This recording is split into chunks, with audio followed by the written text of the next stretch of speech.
ভারতের জাতীয় দৈনিক পত্রিকাগুলোতে একের পর এক হেডলাইন। পাকিস্তানকে শাস্তি, পেহেলগামের বদলা, ন্যায় বিচার সম্পন্ন। সংবাদপত্রের পাতা যেন যুদ্ধ জয়ের জয়ধ্বনি। क्यों 26 लोग को ऐसे जानवर जैसा मारा है। পেহেলগামে ২৬ জনকে পশুর মতো হত্যা করা হয়েছিল। এর জবাব দিতেই হতো, না হলে বিশ্ব ভাবত ভারত দুর্বল। যা হয়েছে ঠিকই হয়েছে। इसलिए जो भी किया अच्छा हो गया। তবে গণমাধ্যমের প্রথম পাতায় স্থান পায়নি আজাদ কাশ্মীরে অপারেশন সিঁদুর সেনা অভিযানে নিহত হওয়া পাকিস্তানের বেসামরিক নাগরিকের খবর। এছাড়া বিভিন্ন গণমাধ্যম জানায় ইসলামাবাদ নয়াদিল্লির ৫টি যুদ্ধবিমান ধ্বংস করেছে। যদিও পাকিস্তান দাবি করছে ভারতীয় সেনাঘাঁটি, বিমানঘাঁটি ও সীমান্তে কয়েকটি স্থানে তারা পাল্টা হামলা চালিয়েছে। নিহত হয়েছেন কয়েকজন ভারতীয় নাগরিক। যদিও ভারত তা উড়িয়ে দিয়েছে ভুয়া প্রচার বলে।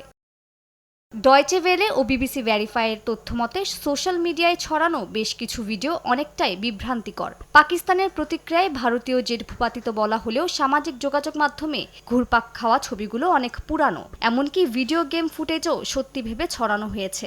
ডয়চে ভেলের ফ্যাক্ট চেক বলছে পাকিস্তানও একইভাবে পুরানো ফুটেজ ও ভুল তথ্য ছড়িয়ে পরিস্থিতি ঘোলাটে করছে।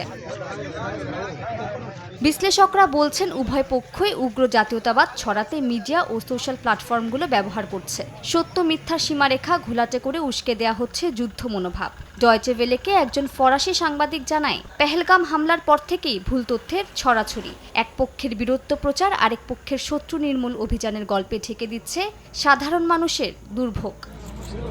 মালিহা সুহরওয়ার্দী, সময় সংবাদ।